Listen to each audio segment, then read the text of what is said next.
और वो सिगरेट मुंह में रख लिया। तेजी से सिगरेट के कश लेने लगे। सिगरेट पीते हुए मुसलसल मेरे वालिद के आंसू जारी थे। 1 मिनट में उन्होंने वो सिगरेट तेजी से पीकर नशे के जहर को अपने अंदर उतारा था। इतनी ही देर में मेरी माँ उन्हें दूसरा सिगरेट थमा चुकी थी। पहली बार मुझ पर एक ऐसी हकीकत आश्कार हुई थी कि मेरा दिल अपने बाप की बेबसी देखकर कट कर रह गया था। 4 सिगरेट पीने के बाद मेरा बाप मदहोश हो चुका था। मेरी माँ उसे सहारा देते हुए अपने कमरे में ले गई। मैं यूं थी कि जैसे कोई पत्थर का मुजस्समा। मेरी माँ कैसी बीवी थी जो अपने शौहर को खुद जहर दे रही थी। मुझे पहली बार अपनी माँ से नफरत सी महसूस हुई थी। मुझे पहली बार ये लगा था कि कुछ तो गड़बड़ जरूर है। मेरी माँ मेरे बाप के साथ कमरे में जाकर कुछ भी कर सकती है, पर मोहब्बत हरगिज़ नहीं। अब तो मेरा तजस्सुस और भी बढ़ने लगा था कि आखिर मेरी माँ चाहती क्या है। अम्मी का कमरा बंद होने के बाद मैंने दस्तरख्वान उठाया, खाना संभाला और अपने कमरे में आकर बैठ गई। मैं आज तक ये समझती रही थी कि नशा मेरा बाप अपनी आदत से मजबूर होकर करता है, लेकिन आज मुझे लग रहा था कि ऐसा नहीं है। सच कुछ और है।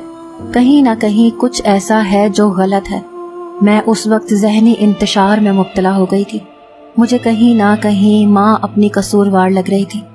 मुझे याद आने लगा कि अभी 6 माह पहले ही अब्बा नशे की ज्यादती करने से तबीयत बहुत बिगड़ गई थी। हमें तो ये डर लगने लगा था कि कहीं अब्बा मर ही ना जाए। मैं उन दिनों रो रो कर अब्बा के लिए दुआएं मांगती थी। अम्मी भी उदास थी। मैंने आयत करीमा का वजीफा शुरू कर लिया था कि मेरे वालिद को कुछ ना हो। मैं वही पढ़ रही थी जब अम्मी ने एक दिन एक वकील को घर पर बुला लिया और अब्बा के घर के कागजात लेकर बैठ गई। कहने लगी, अल्लाह तुम्हें सेहत दे, जिंदगी दे बाबर, लेकिन मौत एक अटल हकीकत है, बरहक है। अल्लाह ना करे कि अगर तुम्हें कुछ हो गया तो तुम्हारे भाई मुझ कमजोर औरत से तुम्हारी सारी जायदाद ये कहकर छीन लेंगे कि भाई की जायदाद पर हमारा भी हक है। मैं तो अपनी बच्ची के साथ रुल जाऊंगी। मेरे वालिद का सांस बुरी तरह से फूल रहा था। वो बार बार खांस रहे थे। उन्होंने इनहेलर लिया। उसके बाद उनकी तबीयत कुछ संभली थी। उन्होंने सारे घर और अपना होटल मेरी माँ के नाम लगा दिया। मेरी माँ की आंखें उस वक्त खुशी से चमकी थी, लेकिन मेरे वालिद 15 दिन के बाद ही ठीक होने लगे। 1 महीने में वो बहुत ही ज्यादा बेहतर हो चुके थे। डॉक्टर ने उन्हें सख्ती से नशा करने से मना किया था कि अगर वो बाज ना आए तो मर भी सकते हैं। लेकिन अगले ही माह अब्बा फिर से नशे में धुत घर आने लगे थे। मैंने अम्मी से बहुत बार कहा कि आप अब्बा से कहा करें कि वो अब नशा छोड़ दें। अब्बा आपसे बहुत मोहब्बत करते हैं, आपकी बात नहीं टालते।